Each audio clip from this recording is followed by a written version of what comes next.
Hi, in this slide I want to review some common top-down buying policies or philosophies um, that are too absolute. In other words, it's not a black or white world, maybe it's a gray world. You'll find in the Big Losing account, you'll find some customers who say, we want to buy 100% of all the stuff we're buying on a just-in-time basis.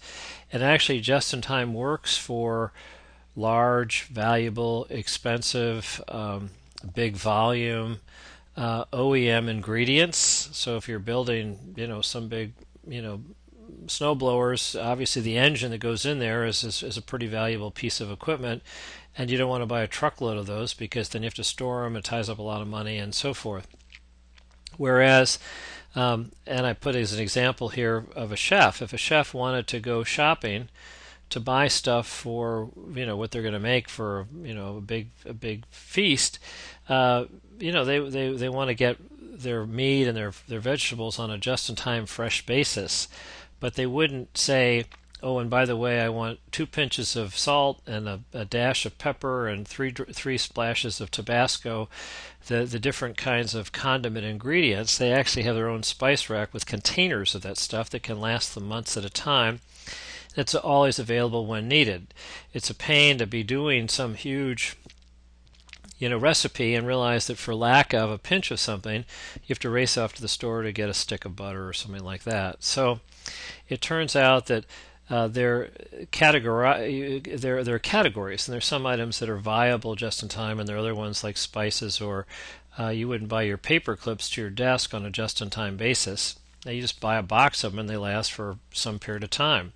And you don't even worry about people stealing because the cost of the material, the handiness of having it there it's insignificant. In a similar way, you'll find people who say, I don't want any inventory around here. It's a variation of just in time. I want zero inventory because if I have inventory, it tends to walk. There's risk of shrinkage. But to be able to go out and buy Popular Littles, again, from an office supply viewpoint, you wouldn't think about having zero paper clips or zero rubber bands or zero staples or zero scotch tape, or zero little file cards or notepads. You just, or pens or pencils, you just get a bunch of them and they're there.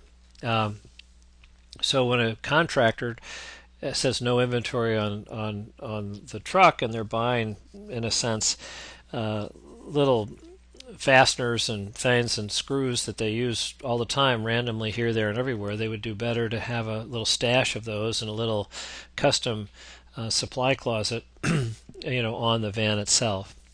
A third category of big loser is somebody who's a cherry picker. They're not actually buying the commodity staples from you at all. They go buy everything they can from friend one. Whatever friend one doesn't do, then they call friend two and give him the shorts. But maybe friend two doesn't have it, so then they call you. So you're getting the shorts of the shorts.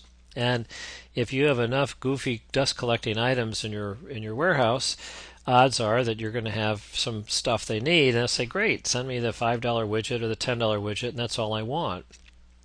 And because they're a huge potential client, you treat them in a huge potential way. You may have a salesperson assigned who even calls on them frequently, thinking maybe someday I'll get business from this guy. You give them contract prices, whether they, but they're not buying any volume. But you give it to them anyway because they expect it and they demand it, so you give it to them, type of thing. And you're not making any money. These are people that once you understand what's going on, you can actually unilaterally change the terms and the prices, etc., so that you can actually make money on them, and they won't like it, but they still have to buy from you because you still have the goofy items, the cherries that they need. You will run into idiosyncratic buyers who are like, busy as one-arm paper hangers. And one category would be people who they just can't seem to plan. So their reorder point for stuff is, oh my gosh, I'm out of it, I need it now, quick. Call the distributor and rush this necessary item over. And they don't think about what else might they need soon in order that too. It's just everything is an emergency. And of course their lack of planning is your problem, and you're eating the huge cost. They have huge hidden costs too. And they may be incorrigible, and you may just have to unilaterally, in a sense, reprice and reterm them also. You may find periodically when you dive deep into some of your big losing accounts that it's actually your own policies or execution ineptness that creates the fact that a customer gives you one big honkin' purchase order for a lot of items, but it creates 20 separate little shipments that you deliver to them over time because of, something that the local branch manager doesn't understand, or where their master stock is stored, whatever. So, and those are peculiar, but you can find these things out and solve them. At the bottom, I've got teaspoons of spices. I've got paper clips. Don't deliver them just in time or have zero inventory. I got cherry picking, and I got idiosyncratic buyers. So those are the main categories of top-down policies for what causes lose-lose relationships. Thank you.